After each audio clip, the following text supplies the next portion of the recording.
Hello and welcome to today's webinar. Cleanroom Technology is proud to be working in conjunction with PMS, a leading company in contamination control monitoring. We're joined today by Mark McCarr, OEM Coordinator, and Mark Horworth, Global Pharma and Senior GMP Advisor, Life Sciences Division. We'll be presenting, and Ilaria Manny will be running the Q&A section of today's event. The presentation will be covering the successful implementation of a new aseptic filling line. We know this will be a hugely beneficial presentation for everyone tuned in today, and we hope you will find it informative and enjoyable. Please use the chat feature to post any questions that you may have. And finally, do ensure that you check out the Mark and Mark Contamination Control podcast, which you can find on your screen under related content, as well as a participation certificate and the slides from today's presentation. Now, over to the PMS team. Welcome, everybody. So, today we're going to be talking about the successful implementation of a new aseptic filling line. And, we're going to start at the design phase and build that through with the different plug and play connectivity with different environmental monitoring systems, and then how to achieve a relatively, and it's always relative because each project is unique, a seamless integration of some enhanced automation techniques. So, today this is the live version, if you will, of the Mark and Mark podcasts. So it should be fun. So part of the agenda, what we want to cover today is the definition of sample points that's been evaluated from risk analysis. We'll look at the mock-up as a key stage in guaranteeing the sterility assurance and the parameters around the sterility assurance of a new filling line, and those challenges that we face for environmental monitoring of the new technologies and how we overcome them. So, there are challenges, but it's technology, so there are solutions that are available to overcome it. And with the new continuous microbial active sampling requirements performed traditionally in gloveless isolators, and that's all in compliance with the current Annex 1 regulations. So, start at the start. Let's look at the definition of the sampling points that are required for a new process through a risk analysis. So wonderful. Thank you for the introduction, Mark. We're looking into how to design a filling line. And in the beginning of the filling line, we always have new technology to look at. We have a lack of knowledge for the humans which are working on this project because they never seen this machine working before, and they have to familiarize them with this lack of knowledge and the machine. And we, of course, have always time and human resources which are not available endlessly. Yeah, and on top of that, we've got this whole quality by design. So rather than trying to measure for quality at the end, we've got to push that quality forward into the design phase, which is that need for a risk assessment. And that's just not a necessity from good engineering practices perspective. It's a requirement from the regulatory authorities.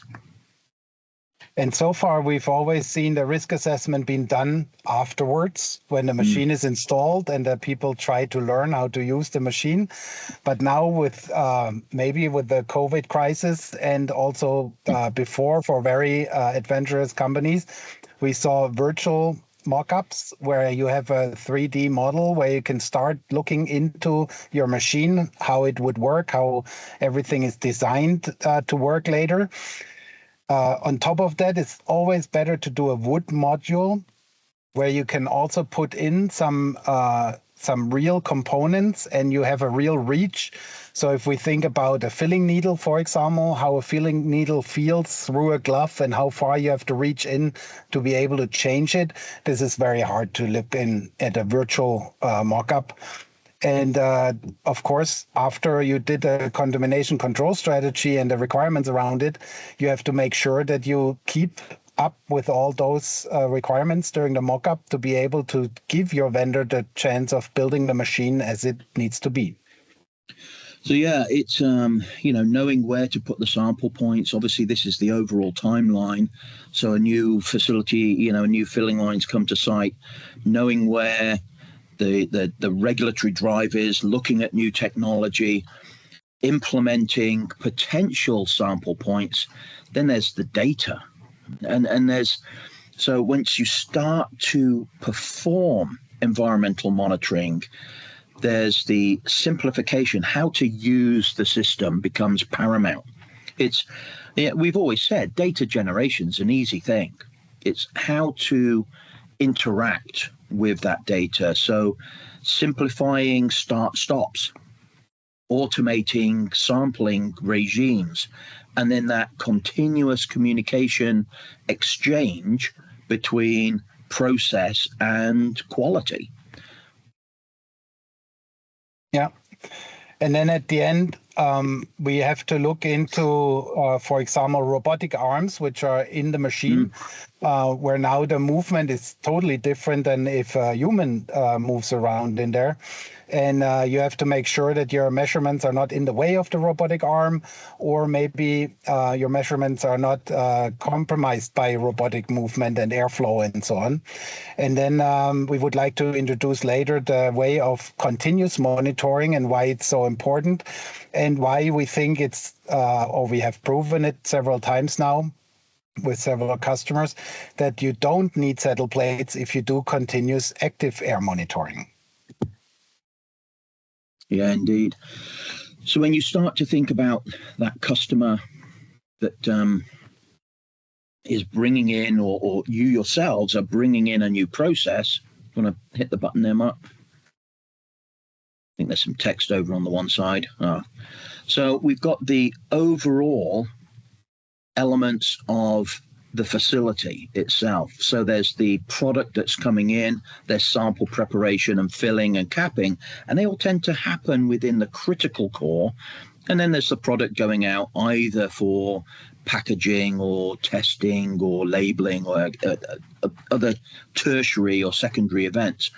So when we start to focus on what happens when you don't have quality by design, different elements can happen. Worst thing, you get a 483 or a warning letter. But there tends to be a shotgun approach to some environmental monitoring where too many sample points are put in. Now, too many sample points, too much data can be a dangerous thing, because every time you get an out of tolerance, you have to react to it. And if you're monitoring in locations that just don't make sense relative to the risks that are inherent, that's when you can start to look at, problems within the critical core. So you have to make sure that the samples are in the right location geographically, but also that they're in the right location spatially. Are they at the right height? And that the installation is compliant with new regulatory requirements, such as the one that kind of crept in this last round of Annex 1, the length of sample tubing. So the overall design needs to be considered. And on the sample tubing, we have several other materials from you explaining all this in very detail. So I encourage everyone to look after this. ISO 14644-21. Mark has done several webinars on that.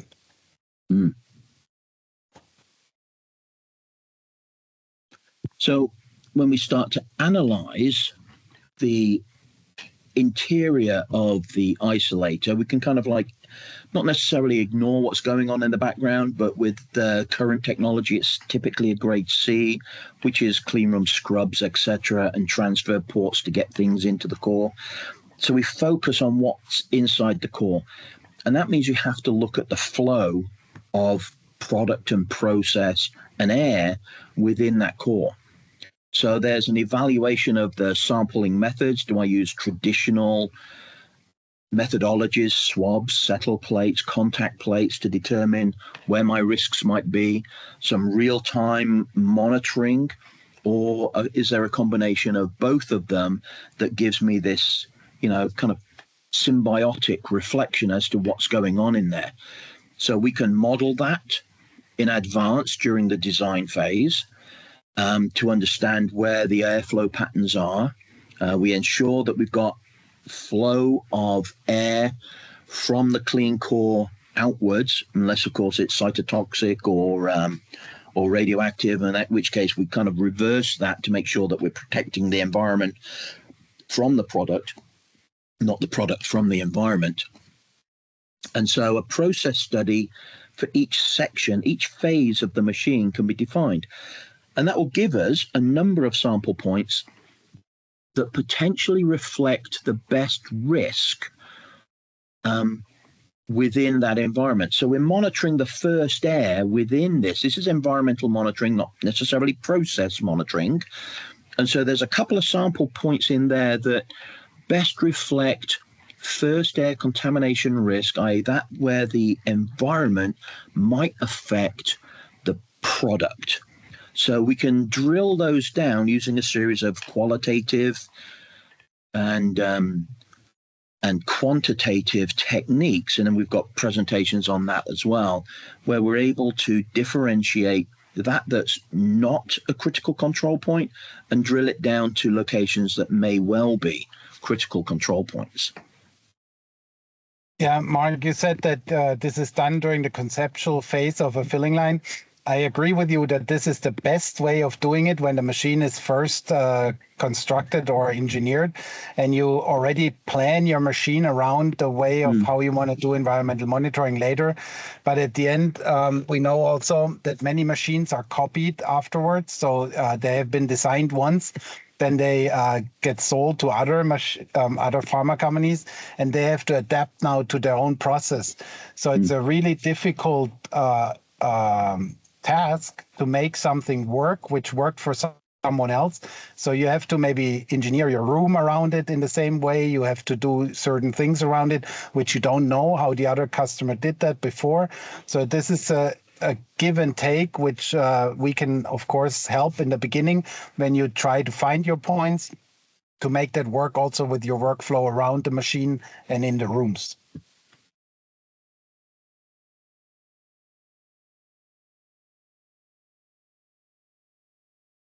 So we're coming to the mock-up of the filling line. And in the mock-up, as we said it earlier quickly, we have to choose between a virtual mock-up and a wood mock-up. Traditionally, in the past, we always had only wood mock-ups, and they are time-consuming, of course, and they are also not perfect, of course, for everything. But you see how it is. You have gloves in there.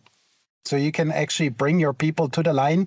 You can have short people and tall people reach into the machine and make sure they can reach every one of those positions in a way that it's also good for them to work in a good environment. And one thing for environmental monitoring, of course, is important that you can reach microbial plates, if it's active air handling plates or settle plates, to be able to reach in, not reach over any special area, not reach into the laminar flow and the first air, and also not reach over a particle counter, for example, which should not be in the way here. And the same thing, as we said earlier, is also happening for robots. So if robots are moving around, then we have to make sure that they don't reach over certain areas and they do not bump into those environmental monitoring systems, of course. In the mock-up, you identify early the right position for your microbial monitoring, for example, or the non-viable particle counting. And the center of attention is the 300 millimeters, which are given out by FDA regulation, where you should be near the critical zone or the critical point, but you shouldn't be so near that you interfere with the critical point. So for example, your first air should not go over the microbial monitoring device and then onto the vials. So you can stay away, but don't stay away further than the 300 millimeters, because otherwise you're measuring not in the critical zone. If you do this right, you increase your quality, of course, of the measurement. You improve the usability. As we said earlier, you have to be able to reach this by glove, and it has to be changeable easily by glove. And those gloves are very thick, typically in an isolator, so it's not that easy to handle them. The cleanability should be thought about, of course, that you can take out the head, for example, and clean it.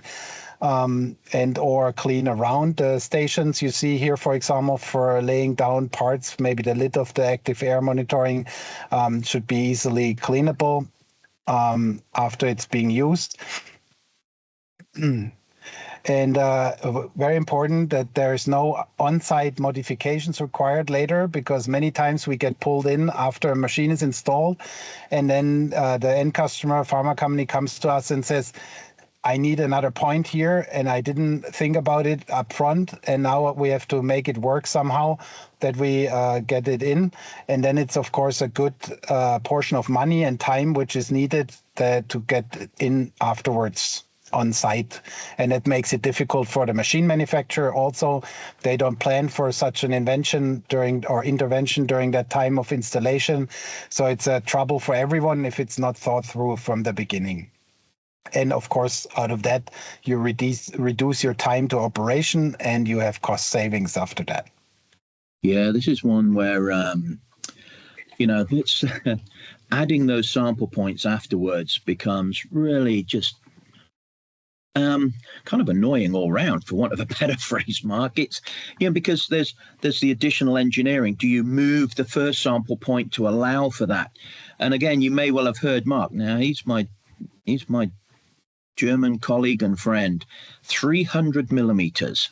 Now, the FDA guidance says about a foot, but when you take that to a German and you give him about a foot, they get awfully precise on us. And sometimes it's that, where is the risk relative to, and they immediately go and get their protractor out and make sure that it's within a certain zone. And so this is where advisory services can try and overcome some of those nuances of what the regulations state, what they infer, and what they mean. And they're essentially synonyms of the same thing, but the way in which they're interpreted is where we can lend advice. And it's documented advice as well. It's not just, well, Mark and Mark said so it must be true. We've been doing this, Mark, I think you're nearly 30 years and I'm a baby at 28 years doing this sort of thing. So, we've been doing it for a long time. So there's a lot of advice that we can bring. So advisory services are there to help you achieve your contamination control requirements and sterility assurance as defined by good practices. What's not necessarily best practice, because best practice, what's best for one person isn't necessarily the other. But we'll bring the requirements of regulation to a particular incident. So it's more than consulting. It's a particular problem managed and solved in a particular way. Performance optimization is once you have that equipment and you want to use the equipment, how do we get the best from it? So once your filling machine is on site, it's generating data. What's the best way of looking at the data relative to my contamination control strategy? And then, as we said right at the very beginning, as Mark alluded to, with that new line coming on site, you've got new personnel, new technologies. There's a lot of new going on. What about training? And that's where we can really bridge gaps between, the staff that you have on site and the training that they need. During a lot of these early phases of project, there's a lot of hurry up and wait. And during that wait phase, we can help maximize what that wait time does by bringing employees up to speed on new regulations, doing this type of thing, webinars, presentations where we can actually walk down onto the line and we get this hands-on phase where there's a dynamic element to what we're learning about.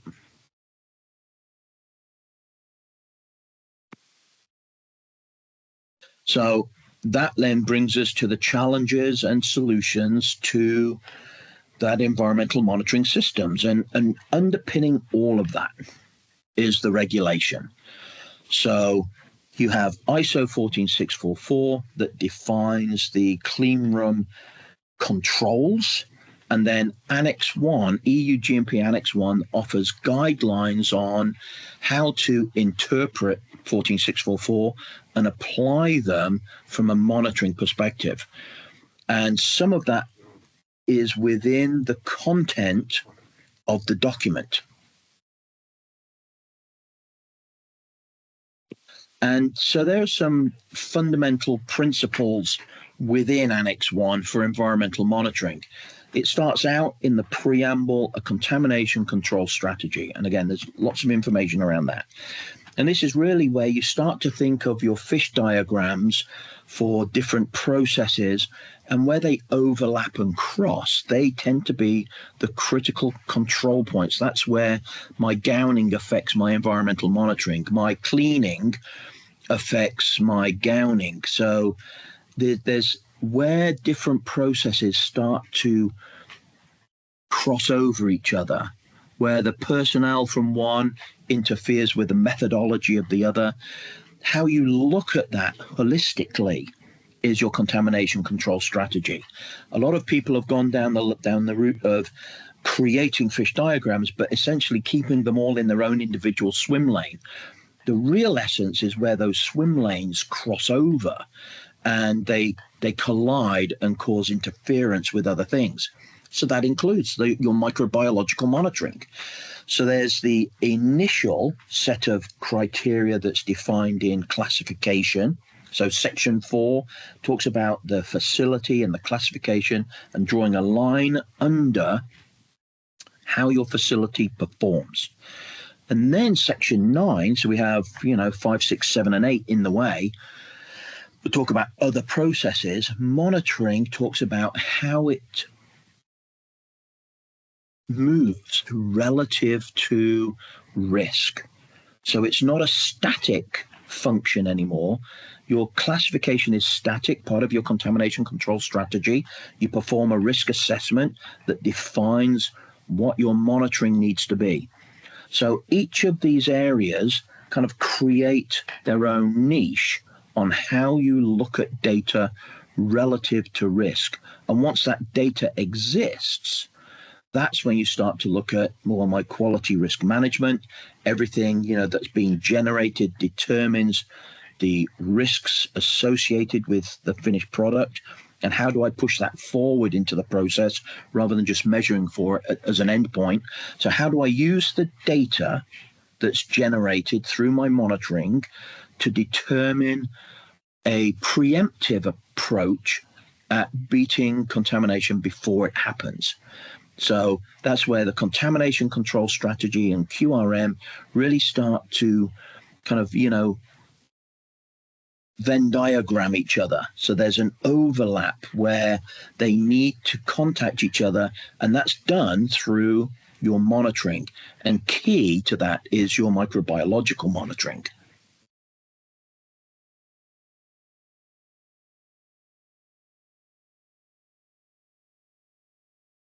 So when we look back at, legacy systems, when we used to do that, what we used to do was we'd turn up on site and there's a filling machine in front of us. And we still get to do that because as regulations change, we're asked to retrofit systems to bring them up to speed. Much the same as you probably see, Mark. We're adding RABs and isolators to existing fillers. There's probably more RABs get added to existing fillers, again, to create this isolation zone of critical core and where your operators are. biggest source of contamination in a clean room is the operator. So if we can further them away from the critical core, the better. So the post-installation, we go up and we look at where those sample points can be installed. We have a lot of space challenges. It can lead to long tubing runs because the system wasn't designed to have a short tubing run through the base plate straight into an instrument. We tend to have to route via whatever route has been left. We're kind of like the last one to the game, so we have the poorest routes. The filling machine and the filling line tend to exist on different platforms. So how do we bridge that? How do you validate the gap between those two platforms? And that lack of integrated communication between all of your systems means that alarms from your monitoring tend to be a reaction from personnel. What do we need to do? But now what we can start to do is to look at automating those manual interventions, which reduces response time. It's a direct communication with the process. And so we're able to better manage. That's, again, part of your contamination control strategy. We're better managing the contamination relative to risk. And again, that automation improves your efficiency. So in the old days, we had a reduction of efficiency because of, this handshaking that takes place. Plus, if you add it retroactively, then you have to kind of manually create bridges between all of these different systems rather than it being inherent in the deliverable.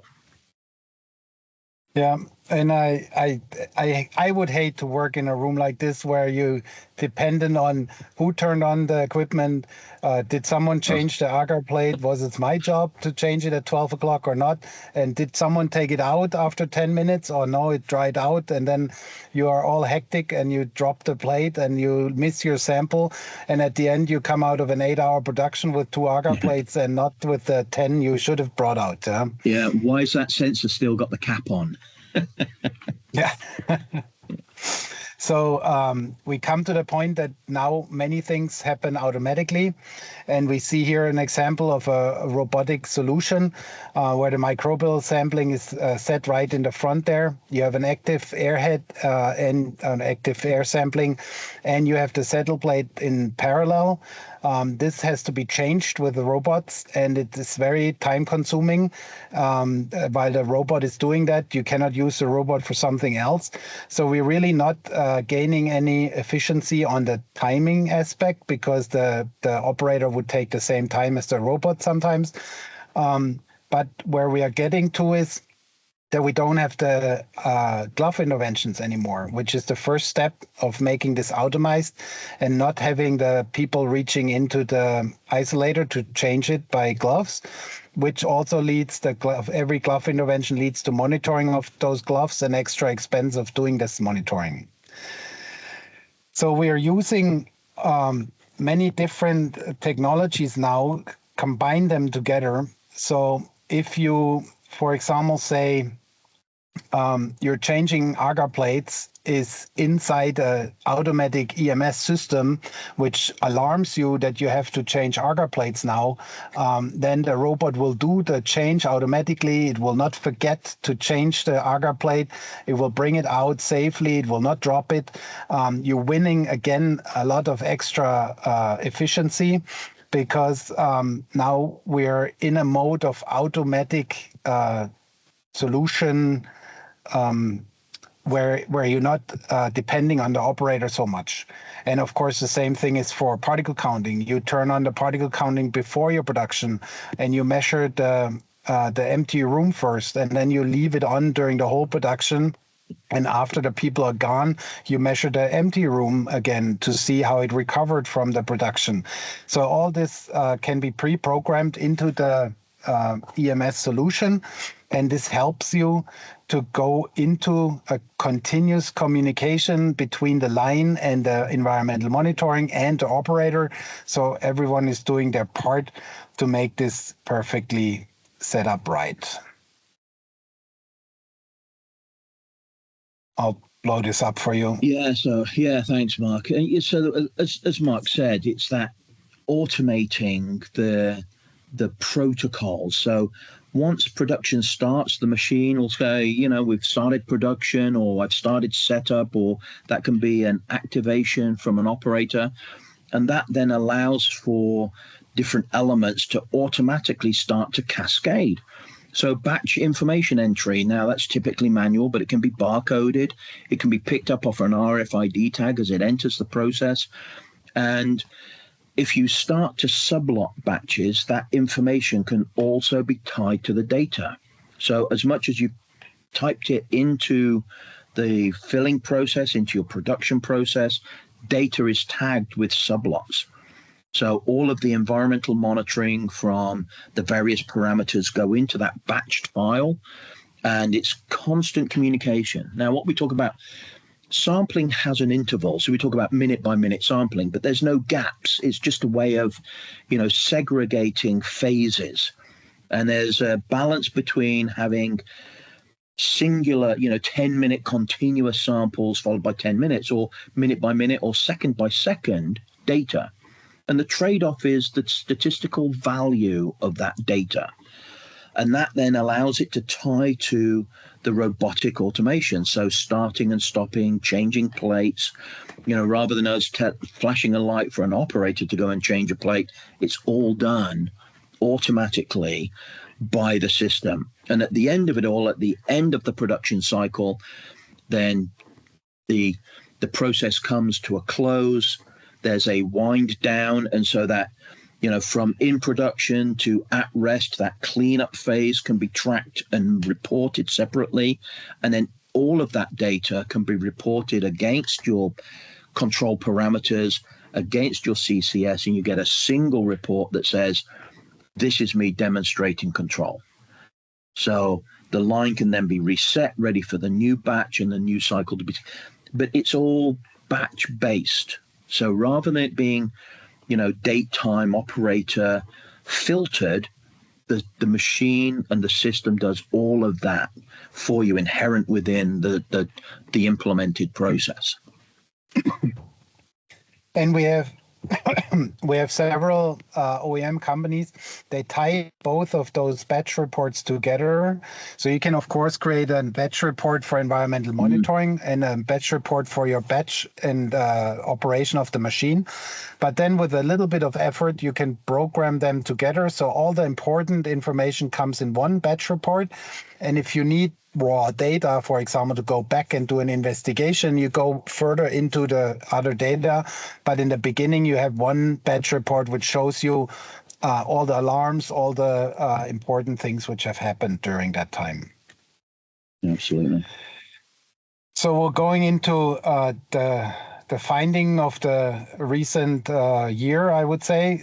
Since we are open for gloveless isolators, we created a new problem, and that is the active air handling and changing of saddle plates and agar plates. And we've come, as we know from the last 30 minutes, we came from an area where we did everything manual, and even the people were inside the room operating the machine and were close to open vials.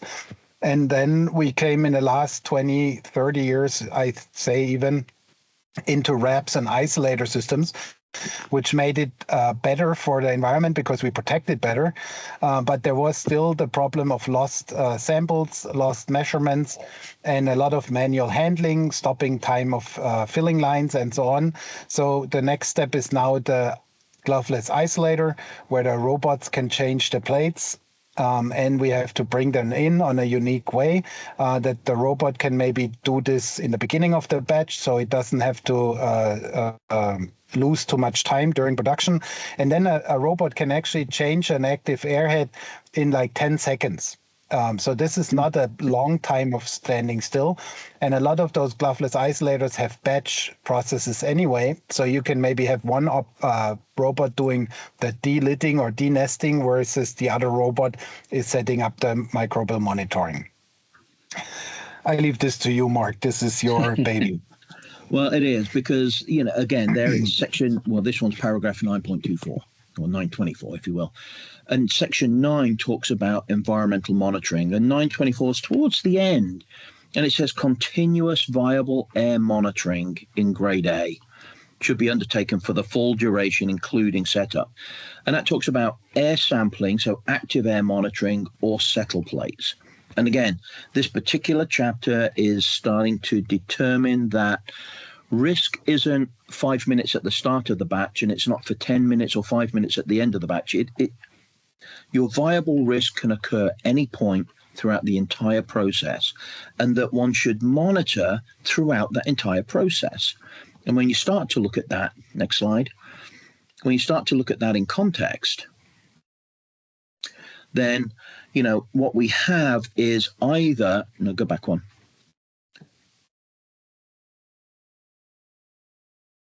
There you go. What we have there is that people have labored towards settle plates. So in 924, it mentions air sampling or settle plates, and we know we can leave a settle plate out for 4 hours. Now, the problem there is this scientifically justified. Settle plates tend to be qualitative tools, semi-quantitative, I've heard it described as, because it's CFU per unit area per unit time, as opposed to CFU per volume. And so it's semi-quantitative, it's ideal. It should be used as part of qualification. I don't think we can get away from using settle plates from a qualification perspective because of the sedimentation of bacteria onto, or microbes onto those surfaces that doesn't impact. There's no external stress for collection. There are thoughts that the settle plates reflect the surface contamination levels and not necessarily the airborne contamination levels because they tend to follow the airflow lines. Regardless of how it's interpreted, it tends to be a qualitative function. And within grade A, because that's what we're looking at here, continuous viable air monitoring in grade A, we must really bias towards quantitative data. How can you prove 0 and 1? How can you prove 0 qualitatively? We're not measuring all of the air. So how do you prove 1 from a qualitative perspective? The only way to truly differentiate zeros from ones is via a quantitative statistical analysis. The statistics of small numbers anyway, but how do I know my zeros were 0 when my technique is qualitative and not quantitative? And we come to the point that how the settle plates actually work. And they came out during a time when there was no isolator, no wraps, no laminar flow, unidirectional airflow. And you put that settle plate somewhere where an operator would actually walk by. And you have turbulent airflow in a Class C room. And so the air would fly over the operator. The operator has big particles which are shedding, like maybe skin, hair, which are particles, big ones, which will fall and settle into settle plates. And this is where it comes from. But now, since we know in a filling line, you don't have an operator walking around. You don't have the typical big particles which are coming off a human skin and hair and so on. And then you have this unidirectional airflow, which is pressing the air towards an air return. And so a particle, which is, I put 4 of those particles in there, if they happen to turn up, let's say they come through a hole in a filter or somewhere else, they have to come into the settle plate, and they cannot go into the settle plate because the air will press them around the settle plate into the air return. So the settle plate is like a dead end street where there's no airflow being able to go in.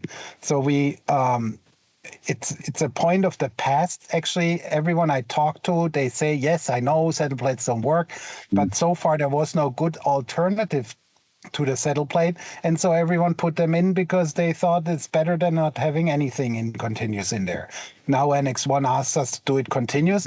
It seems that the settle plate is now the new solution for continuous monitoring, which we have seen it for many years being removed, and now it comes back.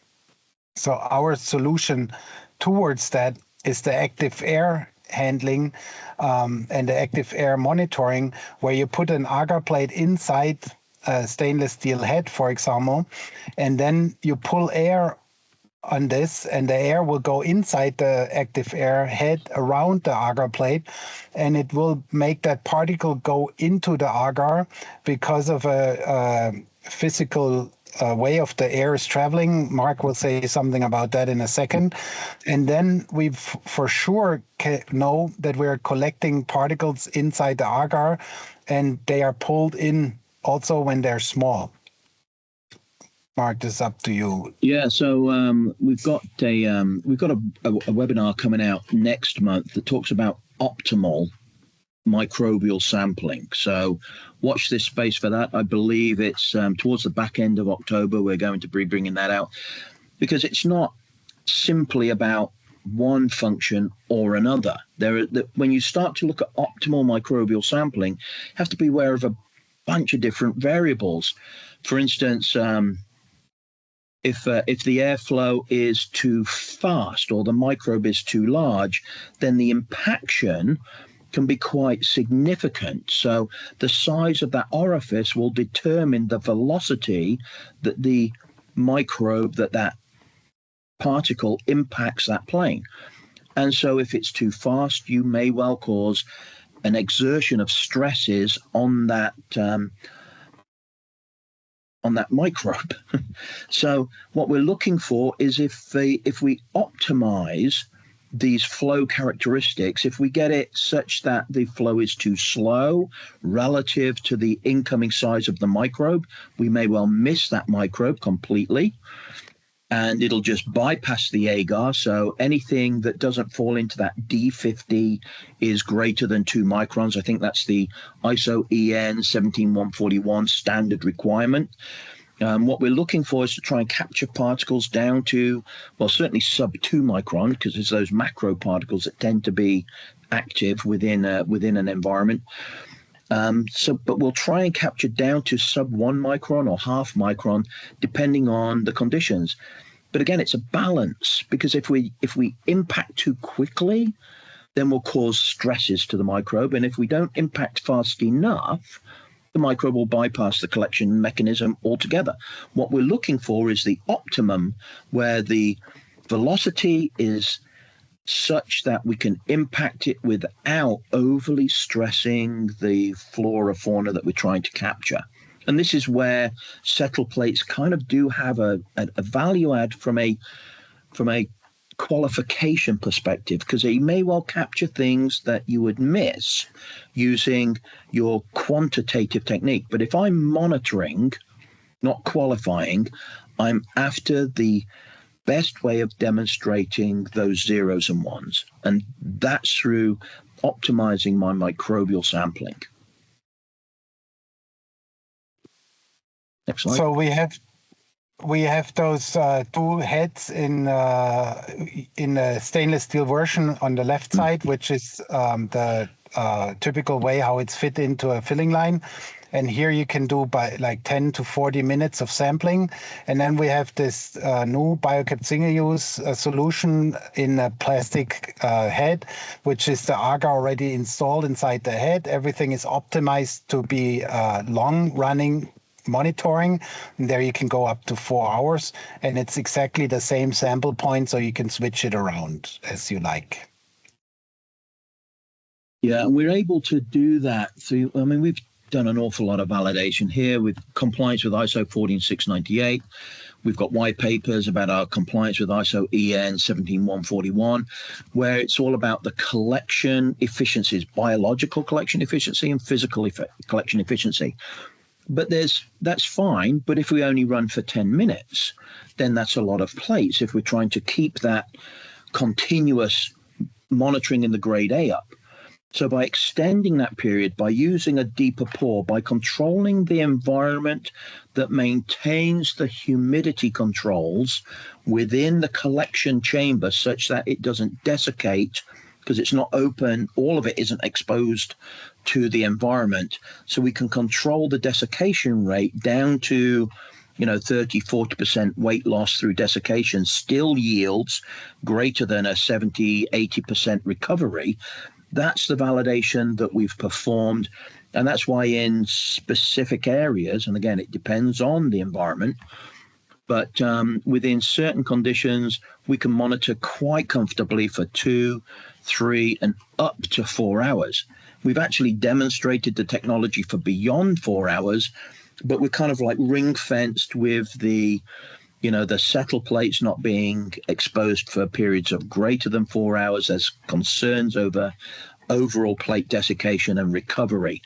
So if anybody's interested in seeing any of that data, we've got a lot of validation data available around the application of, single-use plates within isolator technologies. And that allows us to take traditional microbiology and evolve it.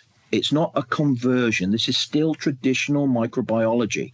This is still everything that we've had for the last 20, 30, 50 years, but we've evolved it into something that's now applicable to current technology. So how do we do traditional microbiology that traditionally demonstrates risk to our finished product, that has traceability, but in such a way as it's believable and translatable to product risk?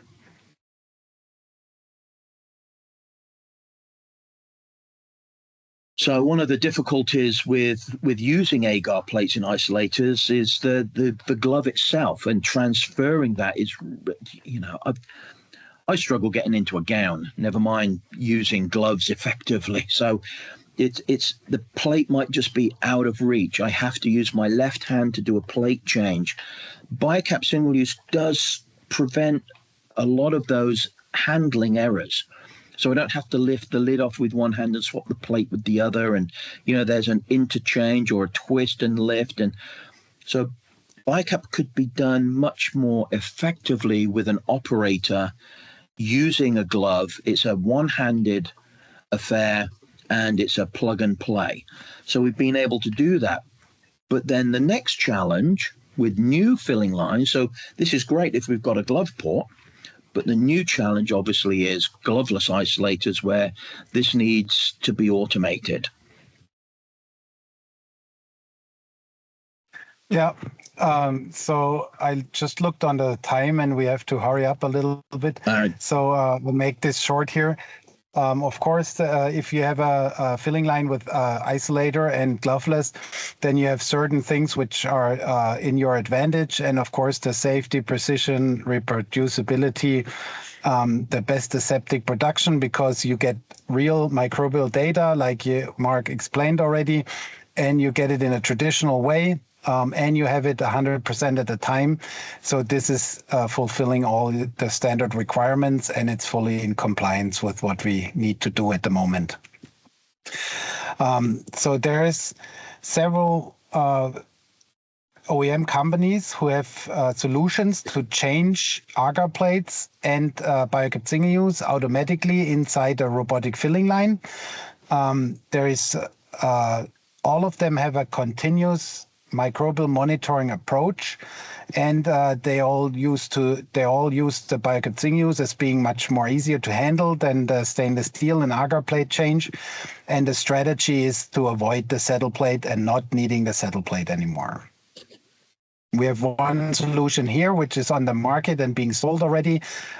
So here's a robot changing the plate and opening up the plate and doing the continuous microbial monitoring via the BioCap single use. Do you want to do a final word on the BioCap single use, Mark? So if you are interested, there's two versions of the BioCap single use now. One for the auto plate change, and the traditional one that we've had for more than 10 years in the marketplace now. So it's certainly demonstrated itself. But if one would go to pmeasuring.com, products, clean room microbial monitoring, then you'll see a variety of instruments that allow these to be retrofitted to existing lines, or as one of the things that this presentation has been about, really is all about looking to applying next generation technology, this evolution of technology, to the evolution of your processes, and that's adding them at the source. When you start to design in the first phase, here's where those products really come into their own. And it's pretty straightforward. And again, we've done it time and time again. And then finally, next slide. The summary is that there's the importance with defining the proper sample points, which is where we came in from an environmental monitoring risk assessment. It's that risk assessment to good practices, where risk assessment that's called out in Annex 1.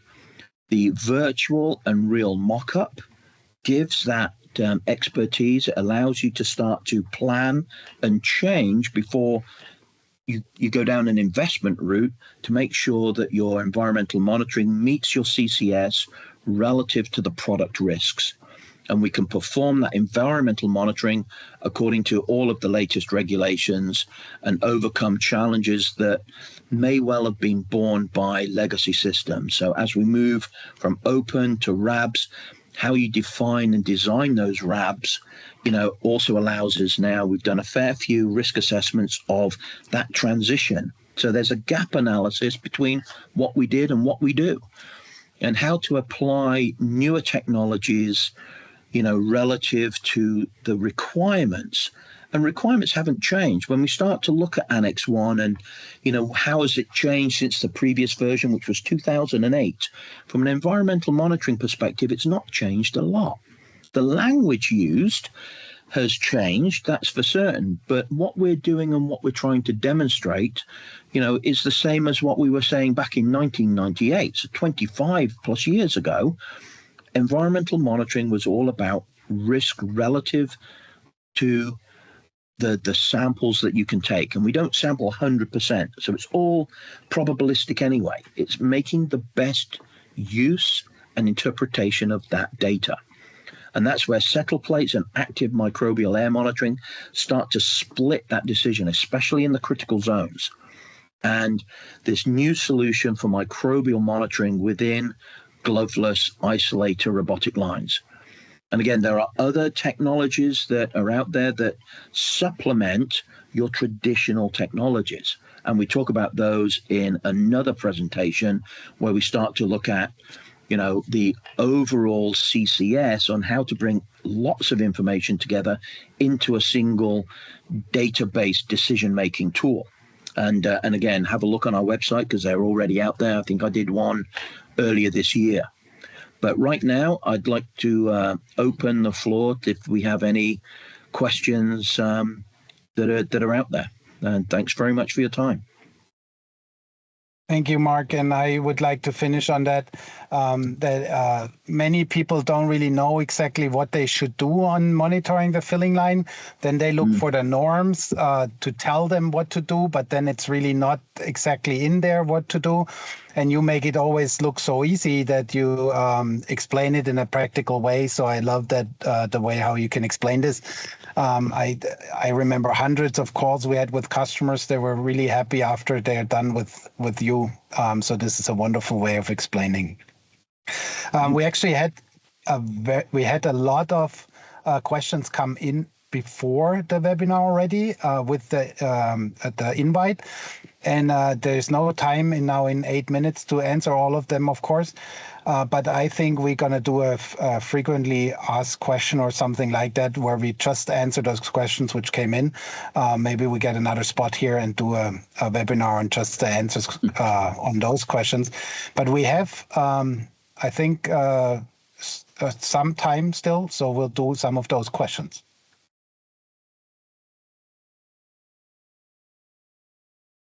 You said the microbial is the most important aspect to monitor. Having continuous microbial monitoring, what is the reason of keep having particle counting? Yeah, so there's a couple of thoughts here, and obviously one leans towards rapid microbial methods, which allows to determine in real time what the microbial burden might be. And again, it's all this probabilistic interpretation. Particle counting samples a high volume of air within a close proximity and gives an answer immediately. And it's not about, when we start to look at one single 5-micron particle and the interpretation that's made of it. And the advantage of performing traditional continuous microbial monitoring is that it is those microbes that best describe what may well be, subsequently interpreted as objectionable or not objectionable. And we within these closed environments, we can be looking for, a much narrower window of microbes that can access this because we've isolated the people. So it's still a probabilistic event, and particle counting gives you those 0.5 and 5 micron plus in real time. And it also allows you to trend that data at a high volume and a high sample flow rate. So it's really around risk control and risk maintenance. The more you bring to that, let's say you have a 5 micron peak, but no 5 micron, no 0.5 micron, that's describing a different event. So it's not a single piece. And again, in section 9, it's no single piece of data confirms a sepsis. And therefore, no single piece of data could be used to deny it.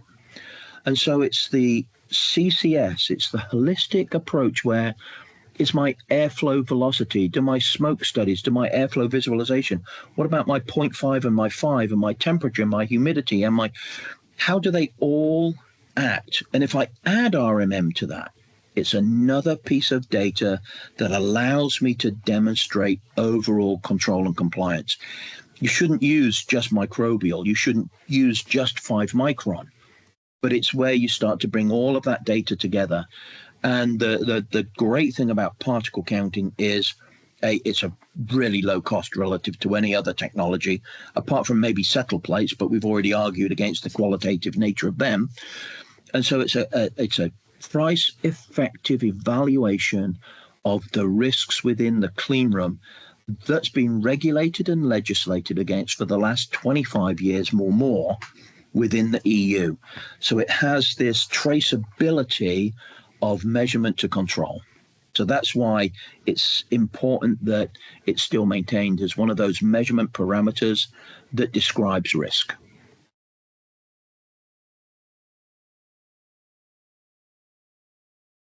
In my company, mockup is an activity carried out by engineer alone. From this case study, it looks like a purely quality activity. How should a team be composed for its execution? For sure, it shouldn't be one group of people only. You have people who have to work with this machine later. So you need operators to go in there. So you need production. You need to worry about what you do around the machine. So you have people who do the microbial sampling in the rooms, and they have to maybe take care of bringing you supplies and taking them out. Engineering, of course, has to be a part of it to make sure that it all fits into your plan at the end with the filling line and the isolator. You have to, like I said earlier, you have to bring in tall people and little people, maybe people with a longer reach and a shorter reach. I really think you probably cannot send enough people to a mock-up. And for sure, everyone who's later involved to run the machine and operate the machine and maintenance the machine, they should all be present, or someone should be there to look into this. And a mock-up is also the first training step. So you see your machine the first time, you get in your head of what's going to be later on site, what you have to deal with. And you can start thinking about all those challenges you're going to have afterwards. So I typically see 10 people at a mock-up, each one from a different team and department.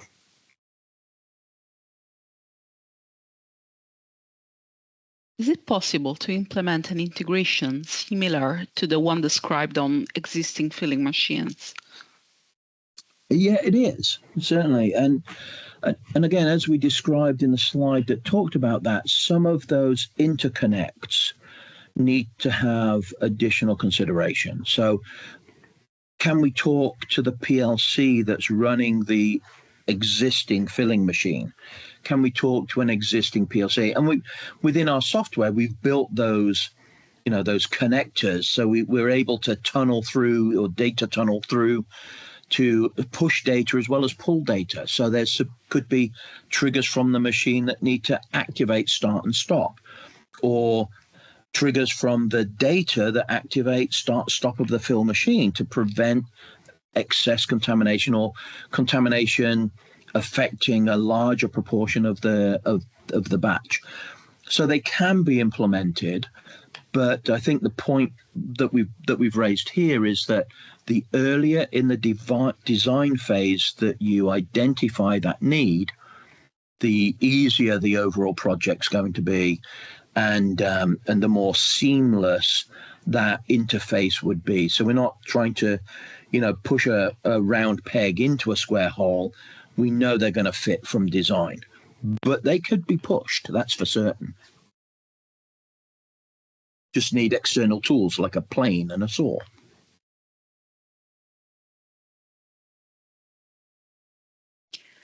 Do we need to have a 70% APA wipe down between washing in place, whip and drying cycle, and BHP cycle for a filling class E isolator?